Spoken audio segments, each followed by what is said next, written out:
grab the closest end and push that through first. I think I just ripped, oh wow, I really ripped it.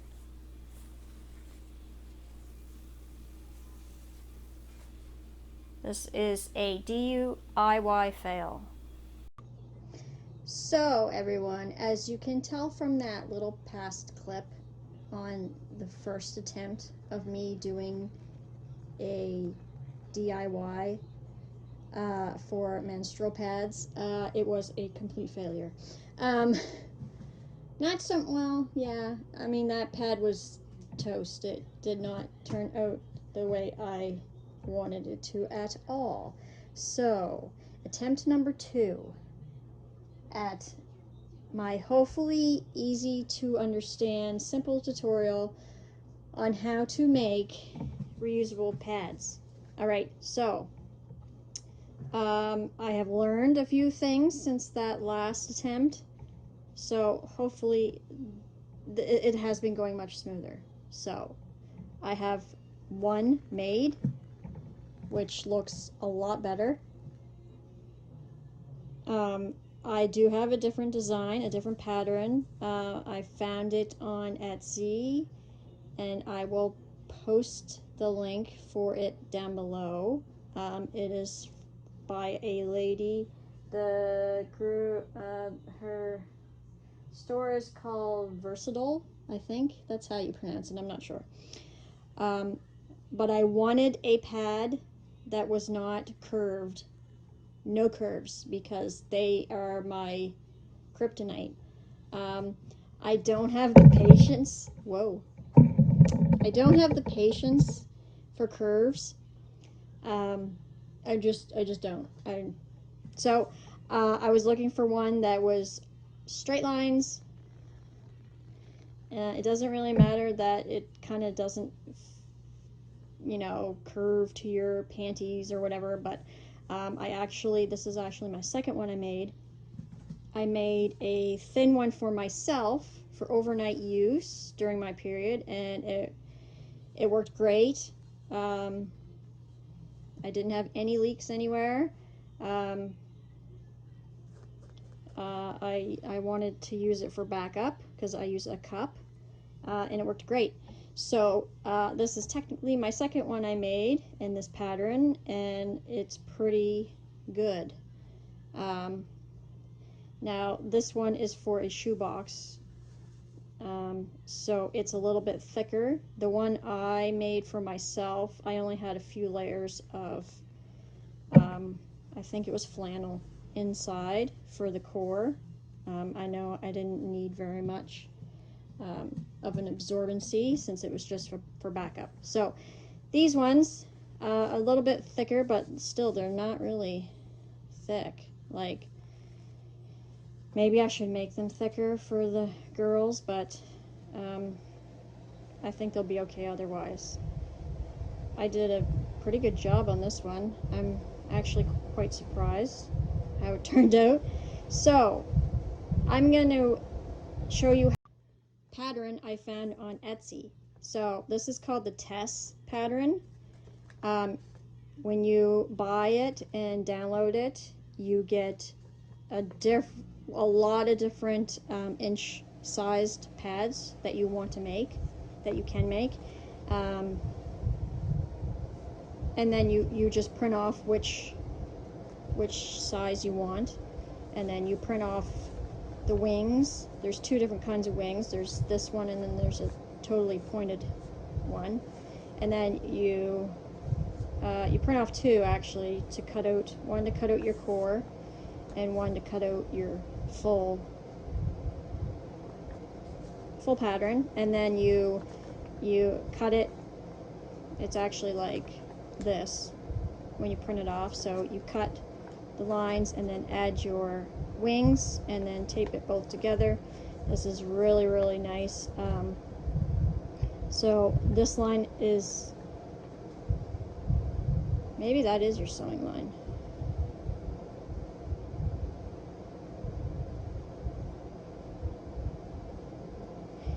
I'm pretty sure this line's your sewing line. It is your sewing line. So I've been making them a little bit bigger because I did not cut this out on the sewing line. So this is like my seam allowance. This just got a little bit complicated for me. Anyways, it might be a little bit wider, but that's okay. I'm quite a, I guess you would call me a petite woman, and they worked fine for me. So, just scratch all that confusion I just rambled on about. So I cut it out where these dotted lines make it is the 1/4 seam allowance. Okay, yeah. So this is your seam allowance, and this is your sewing line. So I'm actually sewing on the seam allowance, not on the sewing line. If you want to sew on the sewing line,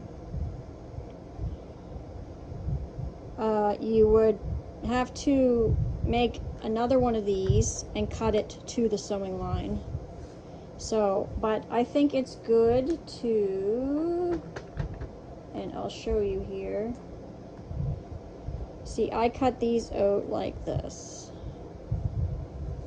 So I cut them out on the seam allowance line, not the sewing line. So they are a bit wider. Maybe I will change that. I don't know. I think they're fine anyway. So material wise, I have been using flannel, PUL, and cotton. I haven't tried much other things other than the core. My first couple things of pads, I was using terry cloth, which is crazy to cut because it just fluffs everywhere. Fuzzies go crazy, so be prepared for that, but it works. I think it'll work just as fine. This stuff I found on AliExpress. It is supposed to be bamboo fleece. I'll show you what it looks like here. So this is apparently bamboo fleece. It's really fleecy on one side, and then the other side's just really, it's soft, but it's not the absorbency part. So I'm using bamboo fleece now. So I cut out two. Of course you can do more than you want. I have 2 layers in this one. It does seem still pretty thin. You could probably, you could put a bunch more in to be like the ones that you buy on Amazon. I think 2 was okay. I mean, it's going to work regardless. She'll just have to change it more frequently. So I hope it will be okay for just 2. This one's already sewn, so we're going to skip a few steps here. The first thing I do is I cut out all my pieces. So your core, however many layers you want, cut them out, and I separately sew the core together. So these are 2 different pieces. I sewed them together by themselves first so they wouldn't move around on me, and then I sewed them to what is going to be your top.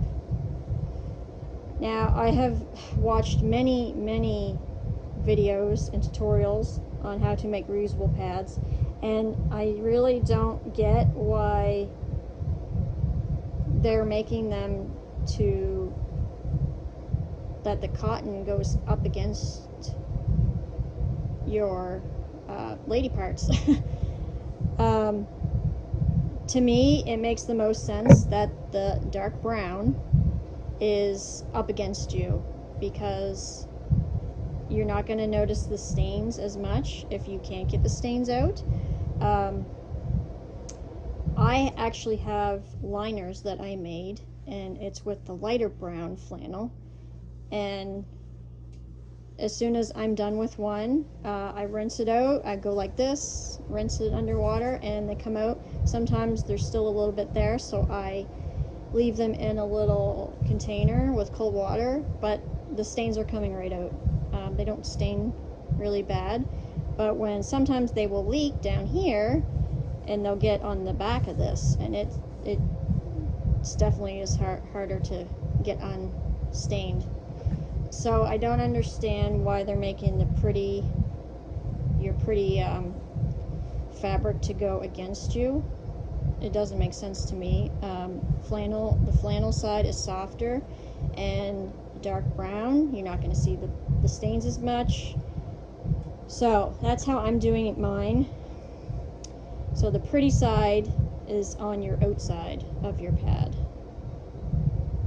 So when she folds it, it's going to sort of be like this.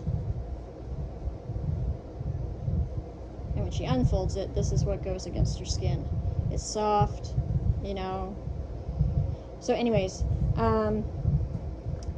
so for one pad, however many cores you want to cut out, and I would suggest sewing them together if there's more than one piece.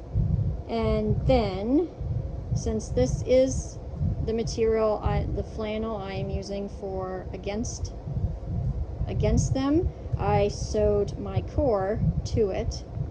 Now, you sew it, I sewed it this way, facing up, so your good side is on the bottom, your really nice fluffy side, and your not so fluffy side is on the top facing you, and then your core is laying face down. So when you flip it up, the really soft absorbency is facing this way, if that makes sense. So this one's already, my flannel, my topper's already done. So these are all sewed with 2 layers, so they are ready to do. And how I obviously did not cut it out right. Cut these out right. I am cutting on the seam allowance line, and then I'm tracing, or no, I'm not cutting on the seam allowance line. I'm cutting as if this were my seam allowance. So my bad, my mistake, but I think they'll be fine anyway. I did it with mine and it fit fine. So if you want to go by the actual pattern, don't do that. Cut. You could, to have your seam allowance, actually, you can trace your pattern on, or cut it here. Yeah, you would cut it along this line, and then once you got that cut out, you would then go ahead and have this pattern again, but cut on the sewing line. So then when you go back on to draw your sewing line, it'll be like that. It'll be your actual sewing line that you sew on, not your seam allowance line that I did. So one little tip I've figured out from my last attempt at doing a video of doing these was that leave room. You even like this. So just let's just say, for example, this is the actual sewing line, because this is my sewing line, even though it's the seam allowance line. This is your sewing line. You want to leave room. So when I marked out my pattern, I cut out, like, I don't know, ½ an inch around, just in case it shifts. I haven't had a problem with the other 2, so thankfully it didn't really shift on me. So seam allowance is good to keep on there, not just cut out your sewing line and sew right on it. It's really good to have a little bit around the edges. So cotton, which would technically be the bottom, as I would call it. I don't cut this is what I do. I just cut around, leaving a good enough space so that I can trace it, and then cut my allowance, my seam allowance. So it's a lot of cutting to do, but, and then same for the PUL. My PUL is hidden, so it's in between. My first attempt at making liners, which I'm still using because I made them, so, and they work fine, but I found that the PUL being on the bottom, so it would be, yeah, it would be this way. So this being against your underwear, it was very slippery. If they're not like tightly in place, they do slip and slide. So I have started to put the PUL in between. So, and it doesn't matter the color. I would have gotten white if I realized that, oh, PUL's better in between, not on the outside. So these are what I am using. I do not use pins because I would stab myself repeatedly. I use clips. So this one is ready to sew. So the easy way to do this, because you're going to flip, so you're really sewing it inside out first. Cat hairs. The easy way to do this, I'll do it with one of these. So you want your good sides, so your sides that you want to be on the outside, so your side facing you, your cotton, the good side facing that side, so both sides, both good faces facing each other.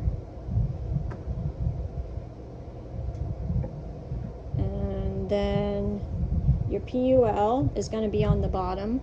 I was sewing my PUL on the top, so I was just flipping it the other way around because I was scared that the PUL would slip and slide on the bottom of my sewing machine, but when I made this one and my other one, it actually didn't.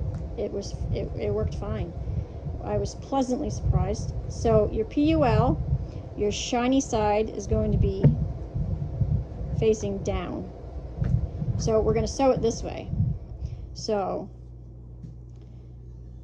your topper will be faced this way to see your core, and then your cotton, good side facing up, and then your PUL, the nice side facing up, your shiny side is facing down. So once you have all the others kind of trimmed off and pinned, it will look like this. I don't worry too much about trimming because you'll trim it after you sew all the way around. And you want to make sure you have a little bit of seam allowance just in case you go off the edge, like in my first attempt. So once it is sewed, leaving a hole somewhere, you need to leave a hole. Most of them leave a hole on an edge. With this one, I left the hole up here. You can pretty much, you can tell. But I mean, it is all sewn together, folded. It was a little tricky to fold, but I found one of these sides easier. They're a little bit wider, so a little bit easier to pull everything through. So because of this is the way to have them when you sew. So then when they're all sewn, you're going to flip them. When they flip inside out, they're going to go like this. So this will be your top. Your shiny PUL will be on the top, so you're waterproof. And then your cotton is facing down. So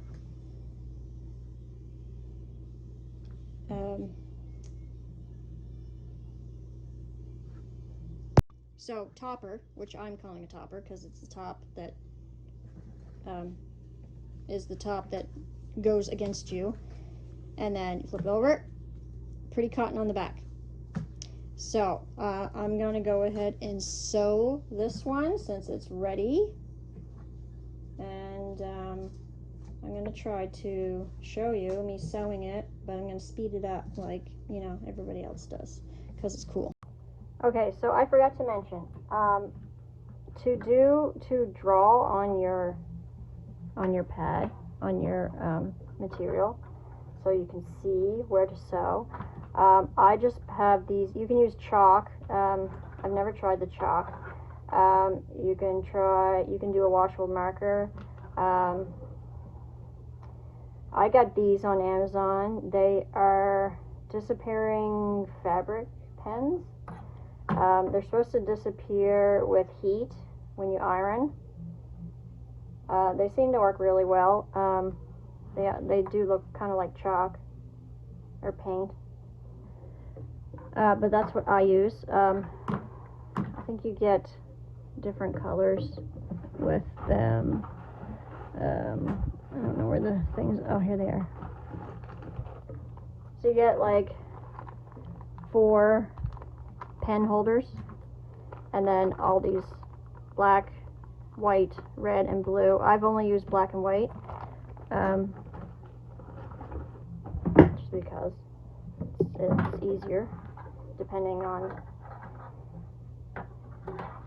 Okay, so you want to make sure all your fabrics are nice and flat before you pin, so that there's no bunching up. Just make sure they're really nice and flat. So I'm going to make my hole here, so I'm not going to sew right here. That's why I have 2 clips here. So I'm going to start here. And a tip, if you want your thread to coordinate, because, for example, whoops, I dropped it.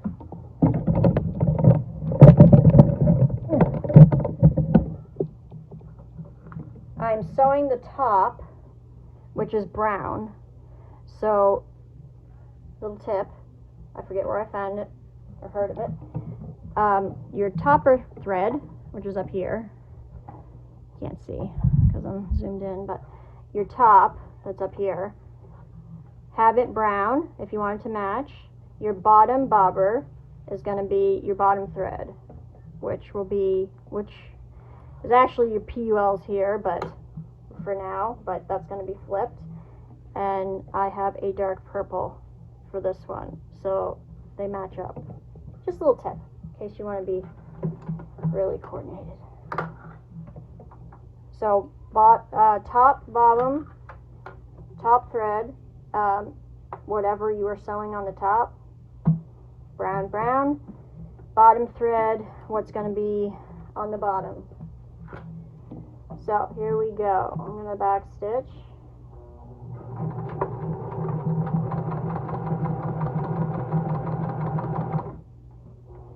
Make sure your needle is in before you lift and turn, so that your material won't go anywhere. That's another tip.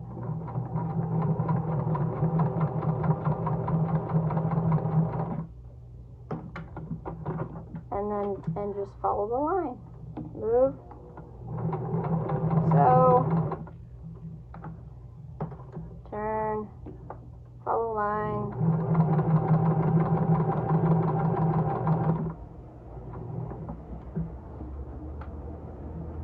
Try to keep it nice and flat as best you can. You can go slow as you can. There's no rush.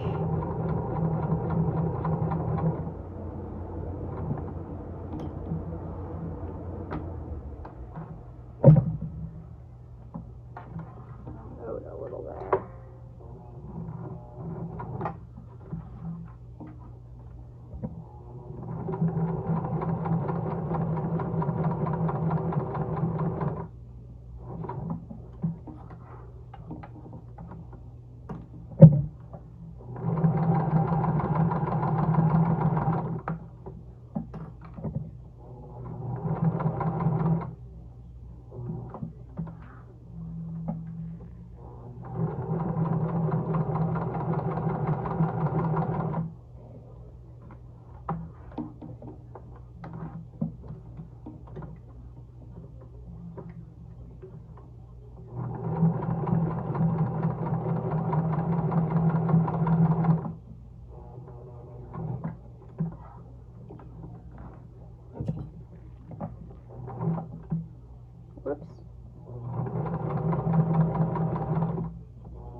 Stop here. Now it's sewed all the way around, so you want to flip it over and make sure you've got all your PUL. See, it's a little bit, I was pretty close there, but I think it'll be okay because it'll be inside anyway. So as you can see, the PUL didn't bunch, it didn't move. It's pretty good. I was really worried that, you know, because I heard you need a presser foot or a walking foot to use slippery material, but no, I have a pretty basic Singer machine, and it worked fine. So once you see all that you got all your, they're all sewed together okay, you're gonna go ahead and trim all this excess off. So I'm going to trim all this off except where you have your opening, because if you trim that off then it's harder to sew down, fold over and fold in and sew down. So I'll just trim this off. So this is my opening. I'm going to leave that alone, continue on my way.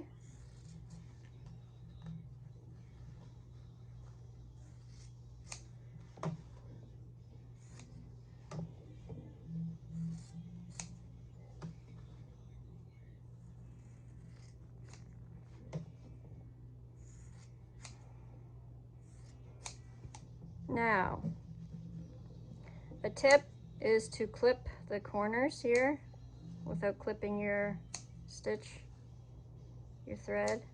I guess it helps to help it turn. And then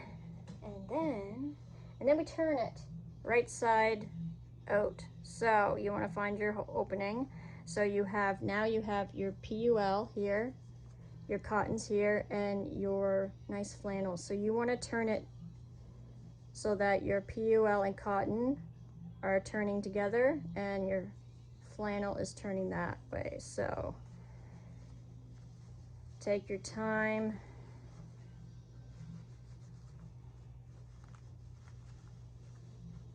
Pushing it through. You don't want to pull your thread out.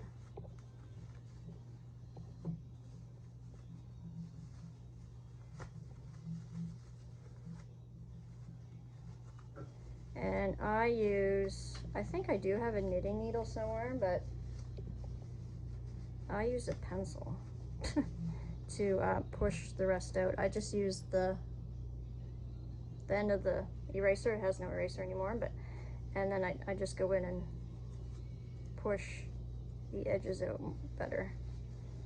Easier than trying to get my hand in there.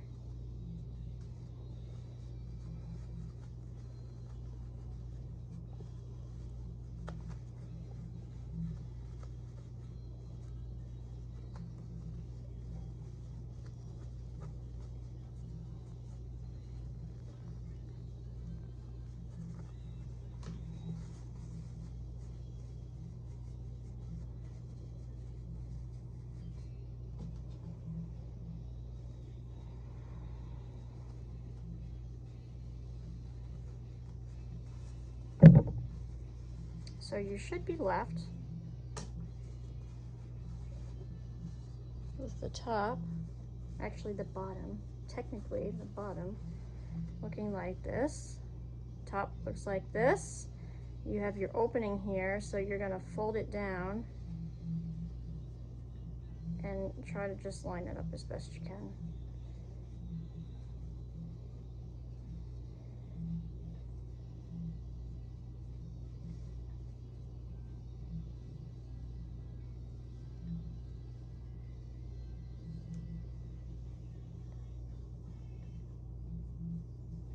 Which isn't the easiest sometimes.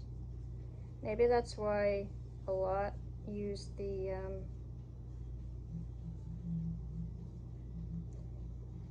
one of the clip ends. That looks pretty close.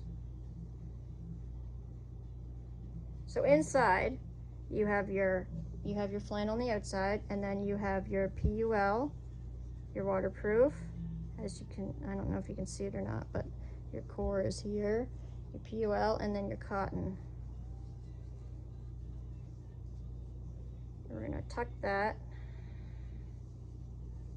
maybe. First one I did was a lot easier. So if you can tell, this is my next theme box, and it'll probably be the next box I will be posting. If you can tell what theme it is, these are for that box, and it's the last thing that box needs. This is being a bugger.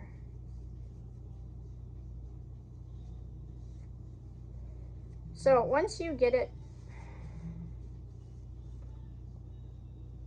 so doesn't look right.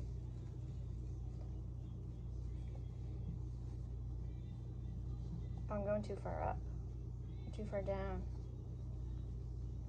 That's my problem. So once you get this folded to your satisfaction, you go ahead and I just put a couple clips to hold it in place, and then you're going to make a top stitch all the way around. Again, if you have coordinating thread, sew it the same way. So brown on top, and then your purple will be on the bottom, and then just give it a sew all the way around, close to the edge, just to give it a nice finished look. This isn't satisfying me at all.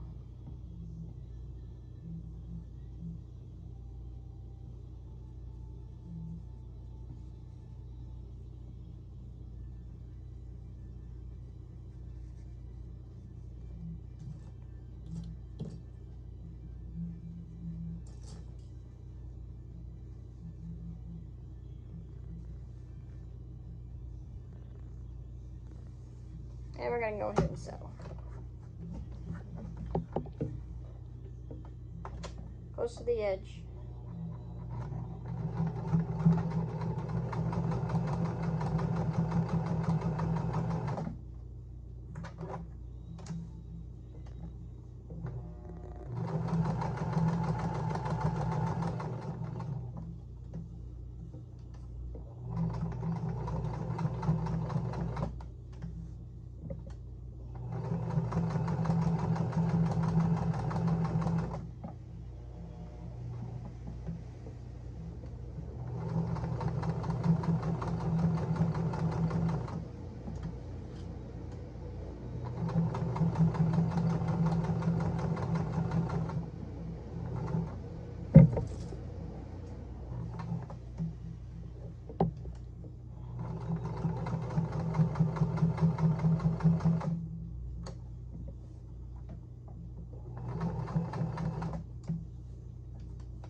All sewed around, hold out, cut your strings as close as you can.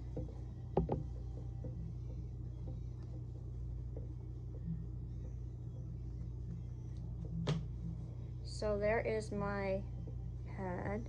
So up here is where was my opening. It's not too bad. So sewing close to the line, or close to the edge. And I don't think I mentioned, but when I sew my core down with this bamboo fleece, it was kind of difficult to sew.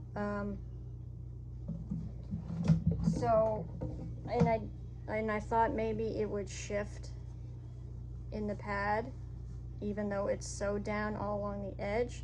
So I just put a straight stitch through the middle of it, just for better reinforcements.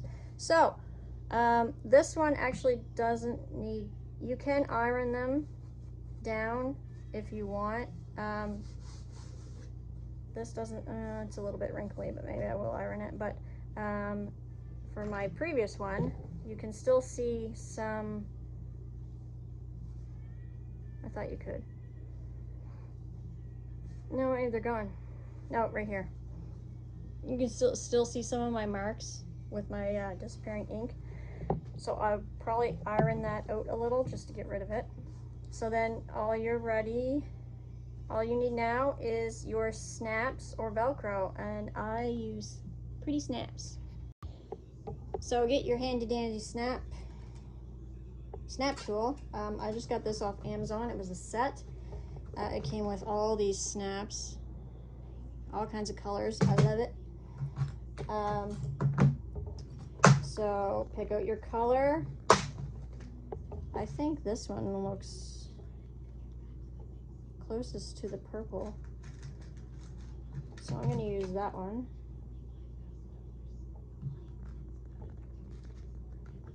So, and I don't think it matters which female male place goes. So what I do is I fold the flaps first, line it up to where it should snap, so right on the edge pretty much, and take your hole maker and punch through both so you know they'll line up without piercing yourself. Ouch! I said that too fast. And then put your snaps in.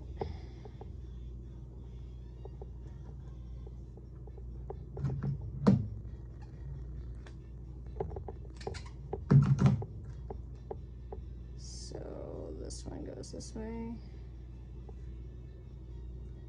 I don't think I'm bleeding. Surprisingly, I'm not. And this one goes here. And there we have it. Hopefully this was easy to understand. I know I talk a lot.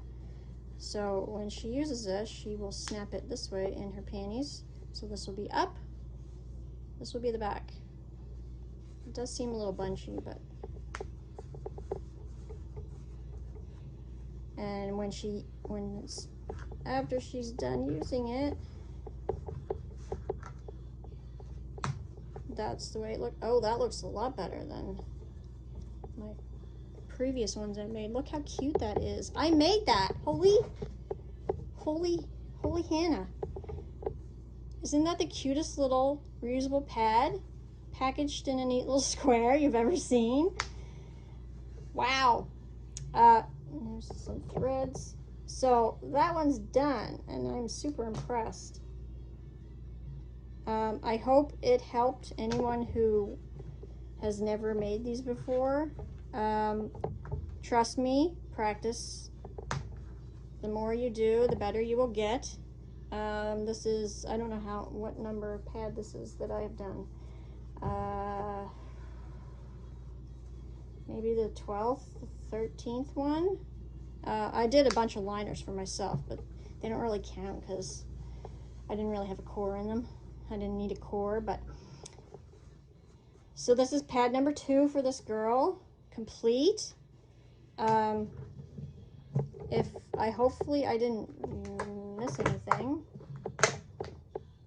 Like I said, attempt number 2 at tutorial video.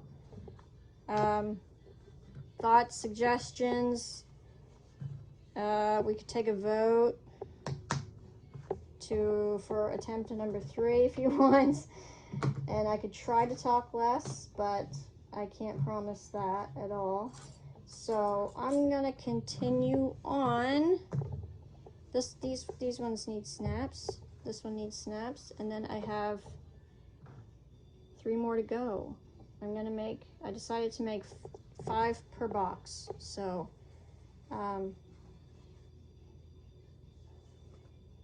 that's my preference to my pad making. So if you like it, like it. If you didn't like it, don't like it. Feel free to tell me. I am open to all suggestions and comments. No worries to me. We're all human, hopefully. So until next time, take care. God bless.